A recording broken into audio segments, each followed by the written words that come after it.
വർക്കല ഐരൂരിൽ തേരിക്കൽ കുന്ന് കോളനിയിൽ അമ്മയും പെൺമക്കളും മാത്രം താമസിക്കുന്ന അടച്ചുറപ്പില്ലാത്ത വീട്ടിൽ പാതിരാത്രിയിൽ അക്രമിയുടെ ലൈംഗിക അതിക്രമണം നടന്നു. തേരിക്കൽ കുന്ന് കോളനിയിൽ സന്തോഷിന്റെ മകൻ അനന്തു എന്ന പൊന്നനാണ് പാതിരാത്രിയിൽ വീട്ടിൽ അതിക്രമിച്ച് കടന്നു കയറി പ്രായപൂർത്തിയാകാത്ത പെൺകുട്ടിയെ ബലാത്സംഗ ശ്രമം നടത്തിയത്.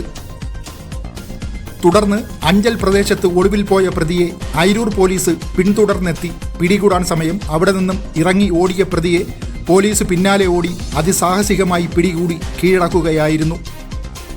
അമ്മയും പെൺമക്കളും താമസിക്കുന്ന ഈ വീട്ടിൽ അടച്ചുറപ്പോ വൈദ്യുതി കണക്ഷനോ ഇല്ലായിരുന്നു.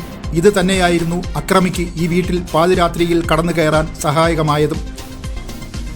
ഐരൂർ പോലീസ് ഈ വിവരം വാർഡ് മെമ്പറെ അറിയിക്കുകയും ഈ സംഭവം വാർത്തയാക്കുമെന്ന് മെമ്പറെ അറിയിച്ചപ്പോൾ ഞൊടിയിടയിൽ വീട്ടിൽ വൈദ്യുതി കണക്ഷൻ നൽകുകയായിരുന്നു.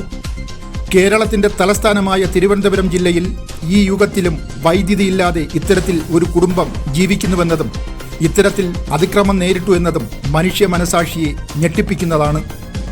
ഇതിനിടയിലും നന്മ നിറഞ്ഞ പോലീസുകാരുടെ അവസരോചിതമായ ഇടപെടലുകൾ ഇവർക്ക് തുണയാകുന്നു എന്നത് ഈ നാട്ടിൽ സാധാരണക്കാർക്ക് ഭയമില്ലാതെ ജീവിക്കാമെന്ന പ്രതീക്ഷയാണ് പൊതുജനത്തിന് നൽകുന്നത്.